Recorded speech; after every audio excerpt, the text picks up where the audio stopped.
The morning sun cast long shadows across the marble steps of the National War Memorial as Sergeant Marcus Thompson adjusted his rifle for the 100th time.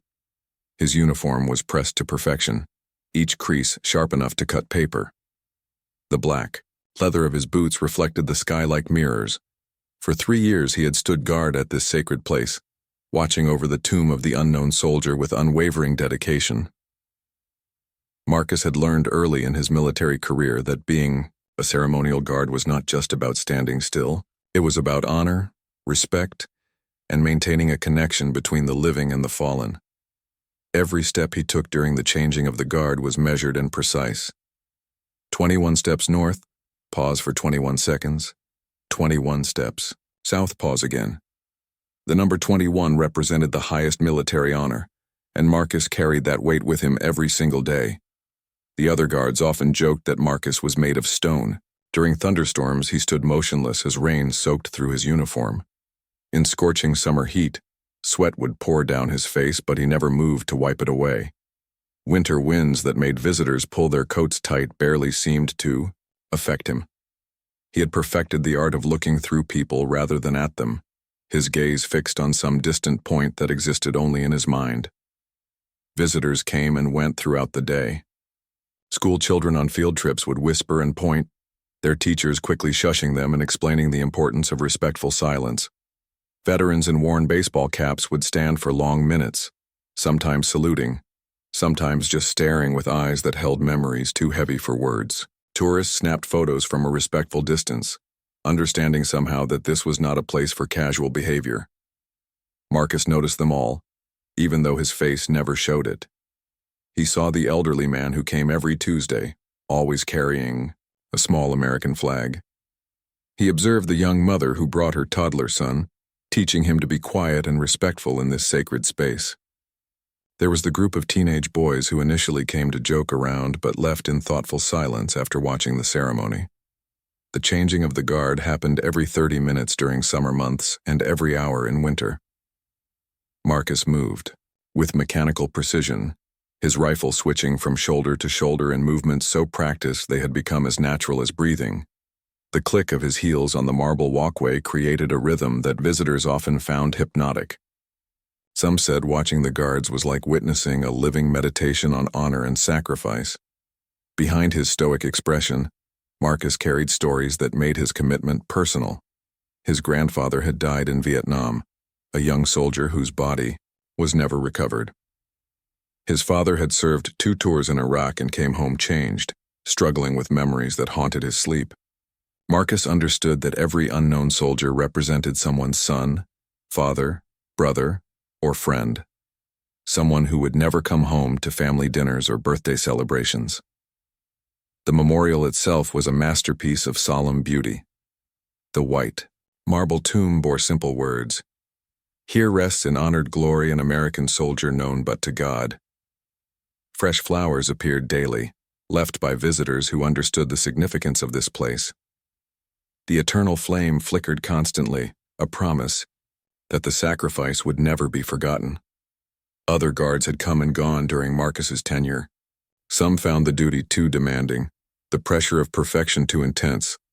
Others struggled with the physical requirements of standing motionless for hours in all weather conditions. But Marcus thrived in this role. He found peace in the routine, purpose in the precision, and meaning in the silence. The training for ceremonial guards was intense and ongoing. Every movement was choreographed and rehearsed until it became muscle memory. The rifle inspections were conducted with white gloves that would reveal the smallest speck of dust or fingerprint. Uniforms were inspected with the intensity of a military court-martial. The standards were impossibly high because the honor being protected was beyond measure. Marcus's fellow guards respected his dedication but sometimes worried about his intensity. During their brief breaks, while others would stretch, joke, or complain about sore feet, Marcus would sit quietly, often reading letters from veterans or school children who had visited the memorial. He kept every thank you note, every drawing, from elementary students, every photo sent by grateful families.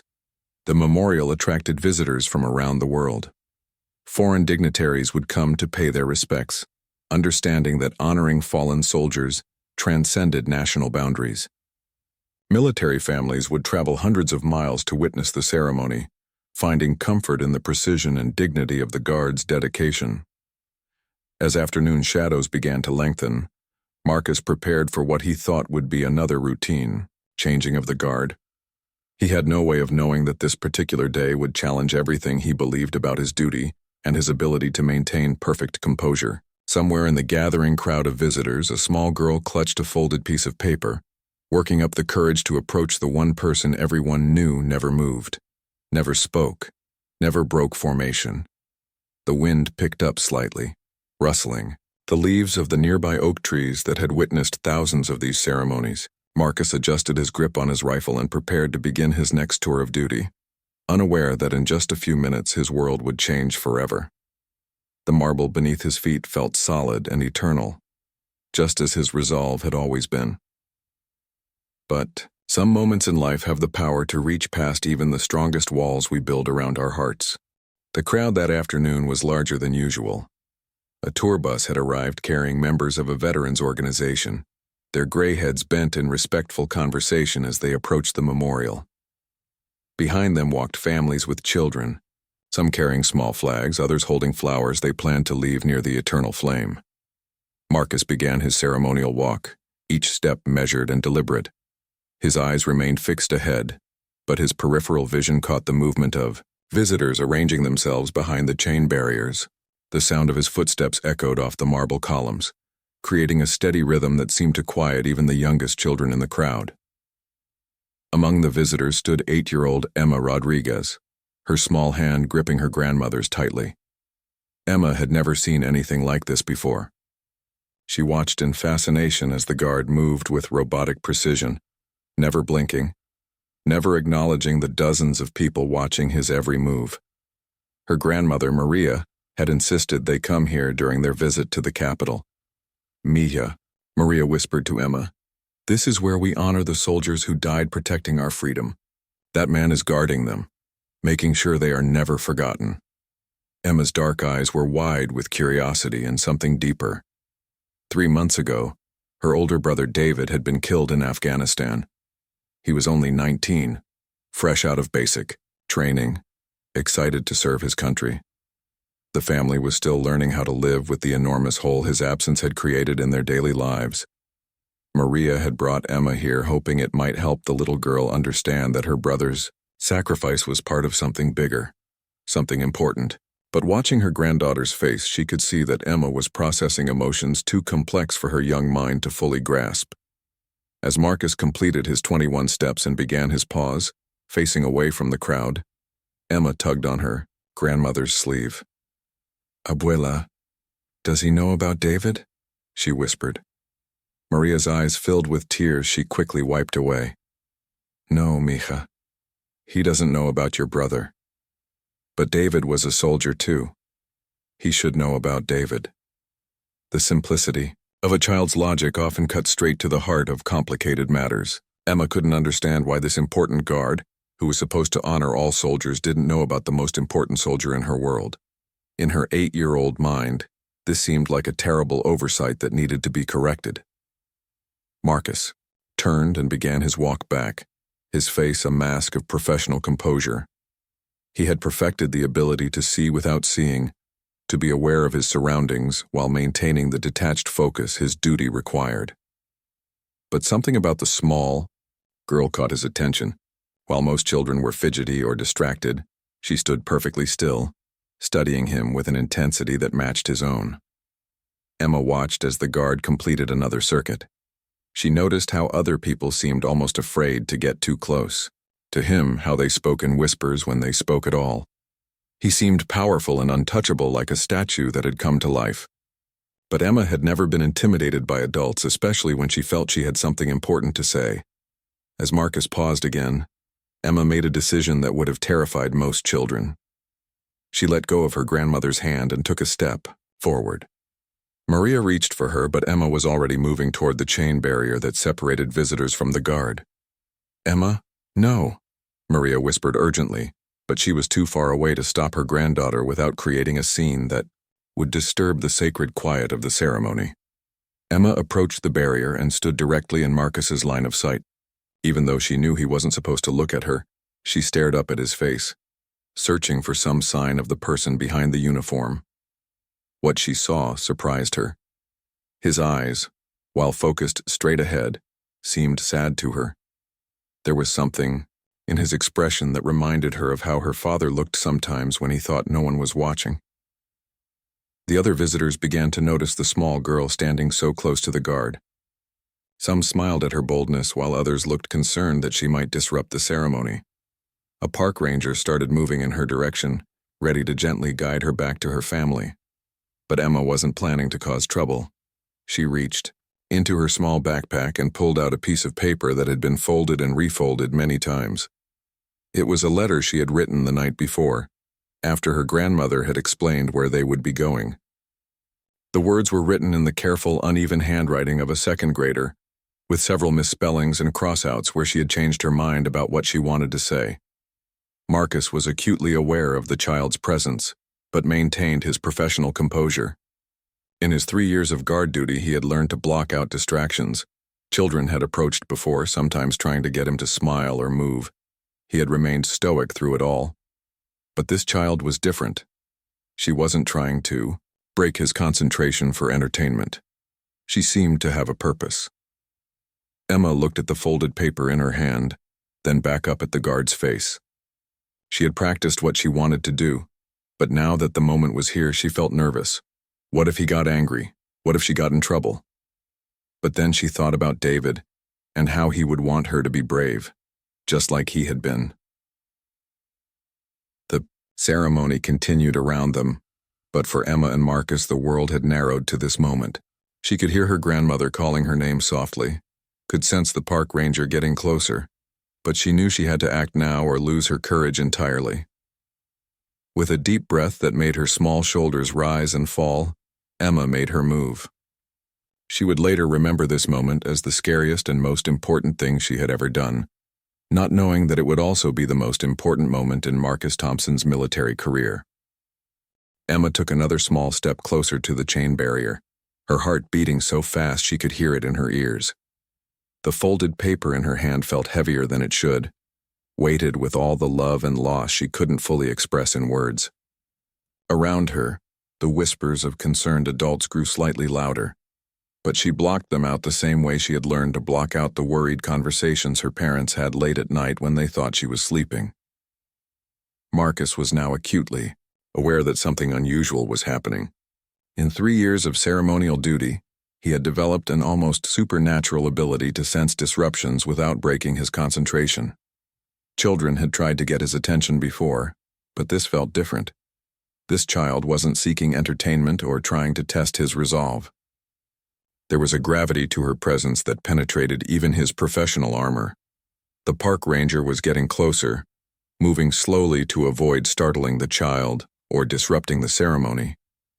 Other visitors watched with a mixture of fascination and concern. Some recognized that they were witnessing something significant, even if they couldn't quite understand what it was. Emma's grandmother, Maria, had stopped calling her name and was now watching with tears streaming down her face. She recognized the determination in her granddaughter's posture. It was the same stubborn courage that had characterized David, the same refusal to back down when something mattered. Maria realized that trying to stop Emma now might do more harm than good. As Marcus completed his turn and began walking back toward Emma's position, she made her decision. With trembling fingers, she reached over the chain barrier and placed the folded letter directly in his path, right where his polished boot would land in 2 more steps. The paper lay white against the dark marble, impossible to ignore. Marcus saw it without moving his eyes, felt its presence like a physical weight. His training screamed at him to step over it, to maintain his composure, to complete his duty without deviation. For a split second, his foot hesitated in mid-stride. But Emma wasn't finished. As Marcus approached the spot where her letter lay, she did something that shocked everyone present. She stepped back from the barrier, stood as straight as her small frame would allow, and rendered the most perfect military salute her 8-year-old coordination could manage. Her little hand snapped up to her forehead, her back straightened, her chin lifted with fierce determination. The effect on the crowd was immediate. and profound. The whispers stopped entirely. Even the youngest children seemed to understand that something sacred was happening. Several veterans in the crowd instinctively came to attention themselves, recognizing the sincerity and respect in the child's gesture. Marcus felt something crack inside his chest. In that moment, seeing this tiny girl's perfect salute, he was transported back to his own childhood, remembering the day he had first saluted his grandfather's flag-draped coffin. The memory hit him with unexpected force, threatening to break. Through years of carefully constructed emotional discipline, his foot was inches from the letter now. Every instinct told him to step over it, to maintain the perfection of his routine. But Emma's salute held steady, her dark eyes locked on his face with an intensity that seemed to look straight into his soul. In her expression, he saw something he hadn't expected to find here, a reflection of his own grief, his own need to honor the fallen. The moment stretched like an eternity. The eternal flame flickered nearby, casting dancing shadows across the marble. The American flag hung motionless in the still air. Even the birds seemed to have stopped singing, as if nature itself was holding its breath. Marcus made a choice that would haunt and heal him for the rest of his life. Instead of stepping over the letter, he stopped. For the first time in 3 years, he broke formation. His hand moved slowly, deliberately toward the piece of paper that contained a little girl's heart. The crowd gasped collectively as they watched the unthinkable happen. The guard who never moved, never acknowledged, never deviated from his sacred routine, was bending down to pick up a child's letter. Some visitors fumbled for their phones, instinctively knowing they were witnessing something extraordinary. Emma's salute never wavered, even as tears began streaming down her cheeks. She had done it. She had gotten through to him. Somehow, the important guard was going to know about David. Marcus's fingers closed around the paper, and as he straightened up, he did something else that shattered every rule he had sworn to uphold. He looked directly at Emma. Their eyes met across the barrier, and in that moment guard and child shared an understanding that transcended words, rank, and protocol. In Emma's eyes, Marcus saw his own younger sister, who had struggled to understand. When their father came home from his final deployment in a box draped with stars and stripes, he saw every Gold Star family member who had ever visited this memorial, seeking comfort in the knowledge that their loved one's sacrifice was remembered and honored. Emma saw past the uniform and the ceremony to the man underneath, recognizing in his expression the same mixture of pride and sorrow that she had seen in her parents' faces when they talked about David. She understood, with the clarity that sometimes comes to children, that this guard carried the weight of all the soldiers, just like she carried the weight of missing her brother. The letter was now in Marcus's hand, and he could feel the careful folds, the slight dampness from Emma's nervous fingers. He knew that opening it would complete his transformation, from perfect ceremonial guard to human being, and there would be no going back. The choice was his to make, and the world was watching. Marcus held the letter in his white-gloved hands, feeling the weight of 3 years of perfect discipline, warring with an overwhelming need to connect with this brave little girl. Around him, the world seemed frozen. The other guards stationed nearby had noticed the break in protocol but were too stunned to react immediately. Visitors held their breath. Cell phones recording what they instinctively knew would become a moment shared around the world. Emma finally lowered her salute, her small arm probably aching from holding it so perfectly for so long. Her cheeks were wet with tears, but her chin remained raised with the dignity of someone much older. She had delivered her message, completed her mission, and now waited to see if her sacrifice of courage had been worthwhile. With movements that seemed to happen, in slow motion, Marcus began to unfold the letter. His hands, so steady when handling his rifle, trembled slightly as he opened the paper that had been folded and refolded by small, anxious fingers. The handwriting was unmistakably that of a child, with letters that varied in size and spacing.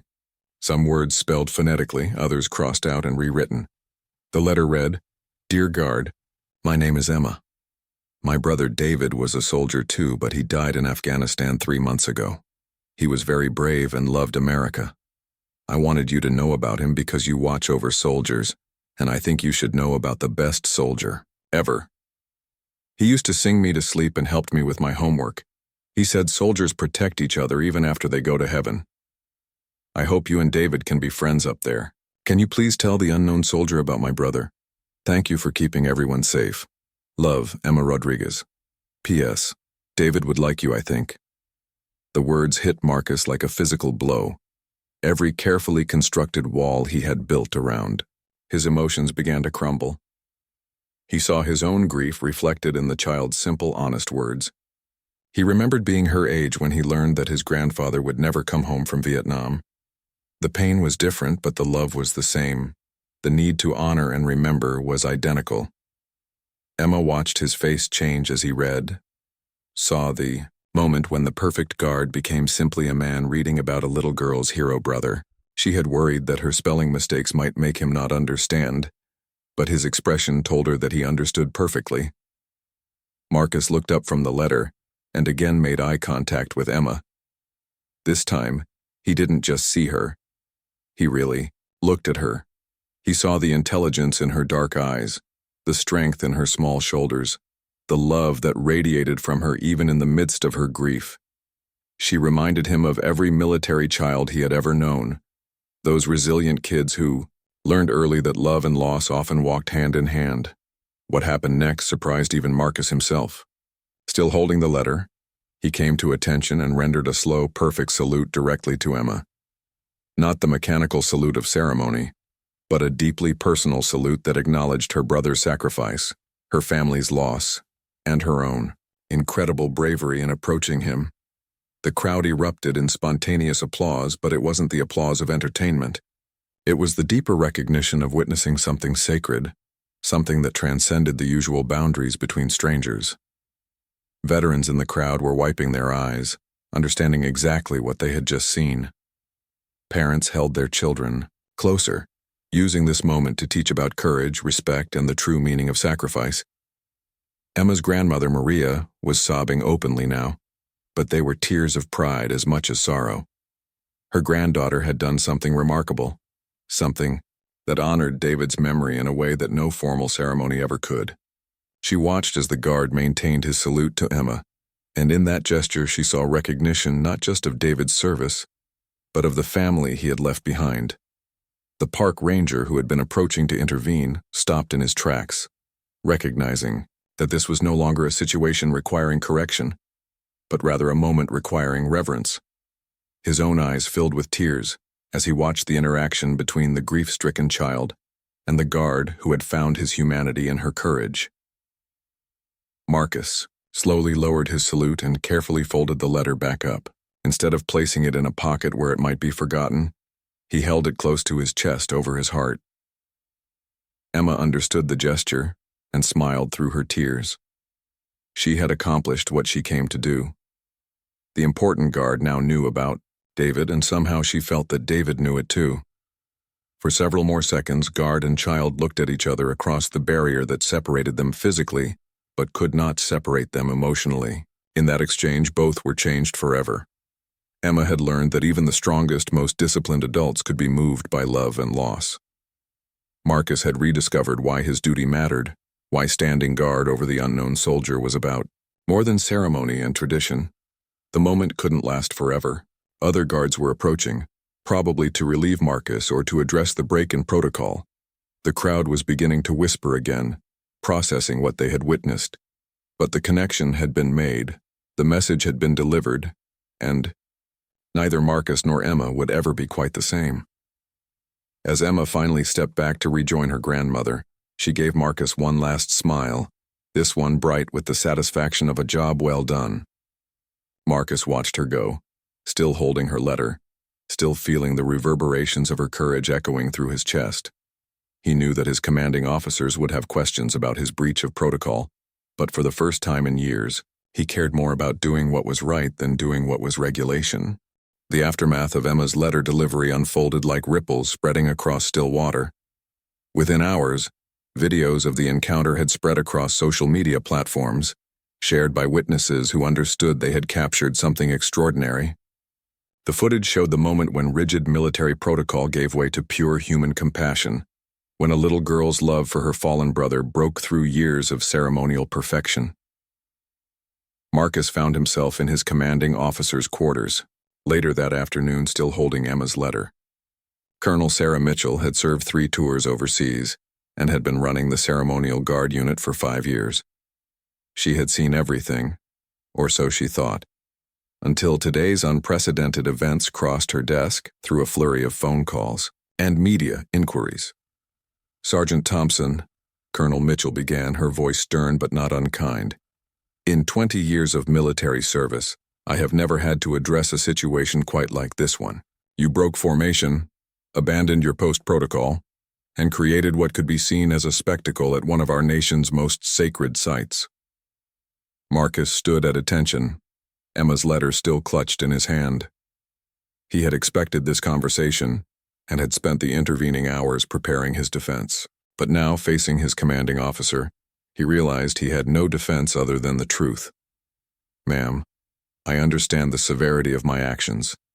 I broke protocol, and I take full responsibility. But I would do it again," he said quietly. Colonel Mitchell studied his face, seeing something there she had never noticed in 3 years of his flawless service. There was a depth to his expression now, an engagement with his duty that went beyond mechanical perfection. "Tell me about the letter, Sergeant." Marcus carefully unfolded the paper and read Emma's words aloud. His voice remained steady through most of it, but cracked slightly when he reached the postscript about David liking him. When he finished, the office was quiet, except for the distant sound of another ceremony beginning outside. Colonel Mitchell was quiet for a long moment, processing not just the content of the letter but the transformation she could see in one of her most dedicated soldiers. She had wondered sometimes if Marcus's perfection came at the cost of his connection to the meaning behind their mission. "The media is calling it the most beautiful breach of military protocol they've ever witnessed," she said finally. "The video has been viewed over 2 million times in 6 hours. We've received calls from news stations, talk shows, and documentary filmmakers. There's also been an unprecedented number of visitors requesting to place flowers at the memorial."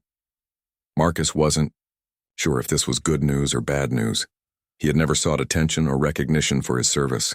The guard duty was supposed to be anonymous, a faceless dedication to honoring the fallen. "What happens now, ma'am?" he asked. Colonel Mitchell walked to her window, looking out at the memorial where another guard was now standing in Marcus's usual position.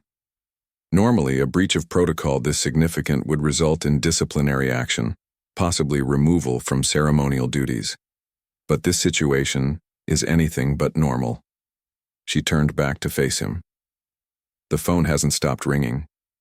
We've had calls from Gold Star families across the country, thanking you for acknowledging their children, their spouses, their parents.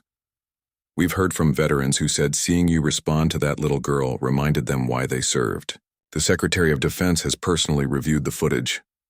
Marcus felt his stomach drop. Having the attention of such high-ranking officials was never a good sign for an enlisted soldier who had stepped outside regulations. "However," Colonel Mitchell continued, "the overwhelming response has been positive. The Secretary called your action a perfect example of why we serve, and a reminder that military discipline and human compassion are not mutually exclusive." Relief flooded through Marcus, but it was tempered by uncertainty about what this meant for his future. "Will I be allowed to continue guard duty, ma'am?" "That depends," she said, sitting back down at her desk. "The incident has sparked a conversation about the role of ceremonial guards and the balance between tradition and humanity. Some are calling for more flexibility in protocol. Others insist that any deviation undermines the solemnity of the duty." She paused, studying his face again. "But I'm more interested in what this means for you, Sergeant. You've been the perfect ceremonial guard for 3 years. Never a mistake, never a moment of uncertainty. Today you chose to be human instead of perfect. How do you feel about that choice?" Marcus considered her question carefully. For the first time in years, he felt truly connected to his purpose. The weight of Emma's letter in his hand felt like the weight of every fallen soldier's story, every family's grief, every sacrifice that had brought him to this place. "I feel like I finally understood what I was protecting, ma'am. It wasn't just tradition or ceremony. It was the love behind the sacrifice, the families who need to know their soldiers matter, the children who grow up missing their heroes. Colonel Mitchell nodded slowly. The media wants interviews, but we're declining all requests. Your privacy and the dignity of your service come first. However, there is one request that I think you should consider. She pulled out another letter, this one written on adult stationery in careful cursive handwriting. This came from Emma's grandmother. The family would like to invite you to visit David's grave when you have leave time. They want to thank you personally for honoring their grandson's memory. Marcus accepted the letter, his hand steady once again. The idea of meeting Emma's family, of putting faces and stories to the grief he had witnessed, felt both terrifying and necessary. There's something else, Colonel Mitchell added. The incident has inspired a discussion about creating a new tradition. Some are suggesting that guards should be allowed to accept letters from military families, that we create a formal way to acknowledge the personal connections between our duty and the people we serve. The implications were enormous. For decades, the ceremonial guard had maintained its power through distance and perfection, but Emma had proven that connection and reverence could coexist, that acknowledging grief could enhance rather than diminish the solemnity of the duty. Marcus thought about Emma's brave approach, her perfect salute, her determination to make sure her brother was remembered. She had changed not just his day, but potentially the entire tradition of which he was a part. 3 weeks later, Marcus found himself standing in a cemetery in San Antonio, Texas, wearing his dress uniform and carrying a small bouquet of white roses. The Texas sun was gentler than the harsh glare that usually beat down on the memorial, and the air carried the scent of wildflowers and freshly cut grass. He had never been more nervous in his life. Emma spotted him first from across the cemetery grounds where she had been helping her grandmother arrange flowers on David's grave. She broke into a run, her black dress shoes clicking against the paved walkway, her face lighting up with the purest joy Marcus had ever witnessed. "You came. You really came," she called out, stopping just short of him and suddenly seeming shy again, remembering that he was still the important guard even when he wasn't at the memorial. Marcus knelt down to her level, his uniform crisp, despite the long flight from Washington. "I promised I would, didn't I? I had to meet David properly." Emma's grandmother, Maria, approached more slowly. Followed by a man and woman Marcus recognized from the photos Emma had shown him in their correspondence over the past weeks. David's parents, Robert and Carmen Rodriguez, looked exactly like the Gold Star families Marcus had seen so many times at the memorial, carrying their grief with dignity while trying to find meaning in their loss. "Sergeant Thompson," Robert said, extending his hand. "We can't thank you enough for coming. What you did that day, acknowledging Emma, acknowledging David, it meant everything to our family." Marcus shook his hand, feeling the calluses of a working man, seeing the same determined chin that Emma had inherited. "Sir, your daughter changed my life that day. I should be thanking you for raising such a brave little girl." Carmen Rodriguez stepped forward, tears already flowing. "David would have loved this," she said. "He always said the best part of being a soldier was the other soldiers, the brotherhood. Somehow you've become part of that brotherhood, even after he's gone."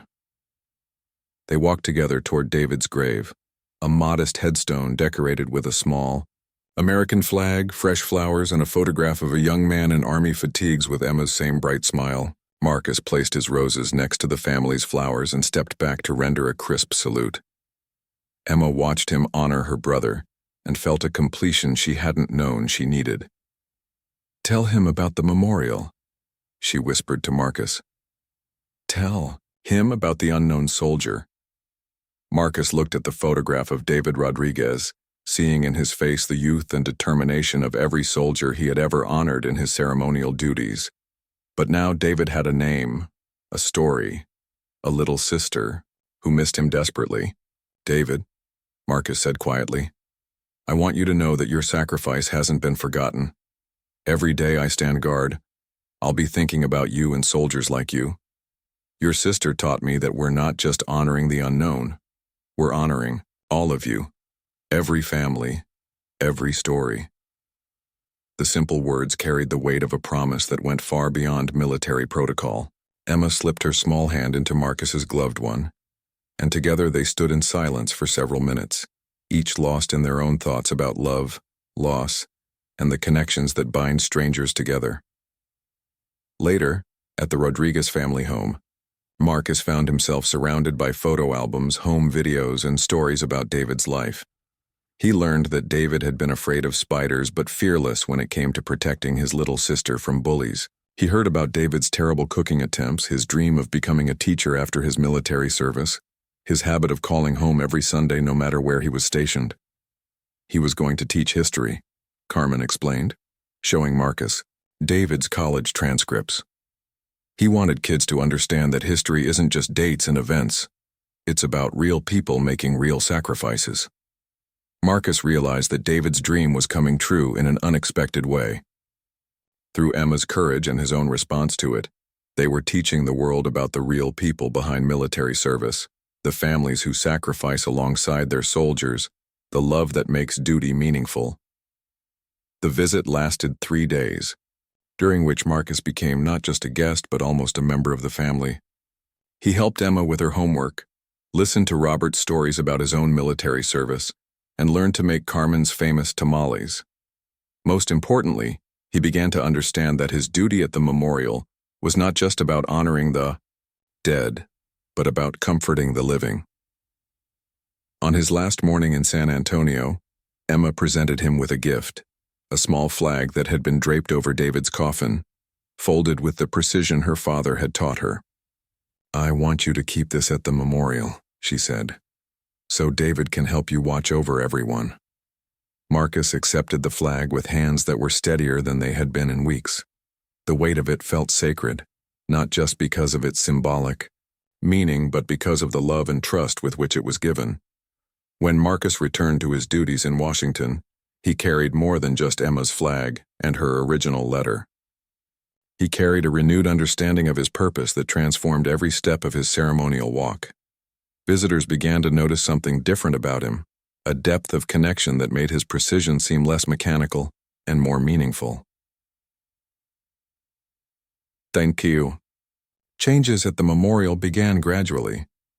Colonel Mitchell had approved a new protocol that allowed guards to accept written tributes from military families during designated times. A small ceremony was established where these letters would be read aloud during the evening changing of the guard, ensuring that stories like David's would be shared and remembered. Emma's story had sparked something larger than anyone anticipated. Military families from across the nation began visiting the memorial specifically to share their loved ones' stories. The unknown soldier's tomb became not just a symbol of anonymous sacrifice, but a gathering place for all military families seeking connection and comfort. Marcus became the unofficial keeper of these stories. In his off-duty hours, he carefully filed each letter, each photograph, each tribute that families brought to the memorial. David's flag held a place of honor in his quarters, a daily reminder of the little girl whose courage had changed everything. 6 months after that transformational afternoon, Marcus received a package with a familiar return address. Inside was a school report Emma had written about heroes, featuring interviews with her family about David and a detailed account of her visit to the memorial. The report had earned her first place in her school's patriotic essay contest, but more meaningful than any award was the final paragraph of her essay. "I learned that heroes come in many forms. My brother David was a hero because he died protecting freedom. Sergeant Thompson is a hero because he helps families like mine feel less alone. Sometimes being a hero means knowing when to follow the rules, and sometimes it means knowing when love is more important than rules." Marcus smiled as he read those words, remembering the 8-year-old girl who had taught him that same lesson. He carefully folded Emma's essay and placed it next to her original letter, both now treasured parts of his personal collection of reasons why his duty mattered. The memorial continued to operate with its traditional precision and dignity, but now it also operated with heart. Other guards had followed Marcus's example, learning to balance perfect protocol with human compassion. The unknown soldier was still honored with unwavering dedication, but now he was joined in spirit by David Rodriguez and hundreds of other fallen soldiers whose names and stories lived on in the letters families brought to share. Emma continued to write to Marcus regularly, sharing updates about school, her family, and her own growing understanding of her brother's sacrifice. Each letter reminded him that his duty extended far beyond the marble walkway where he stood guard. He was protecting not just tradition, but the love that made that tradition meaningful. Years later, when Marcus would train new guards, he would tell them about a little girl who taught him the most important lesson of his military career. He would explain that perfect formation meant nothing without perfect purpose, and that sometimes the bravest thing a soldier can do is allow his heart to guide his duty. The guard never breaks formation, but sometimes formation must expand to include the families who need to know their soldiers will never be forgotten.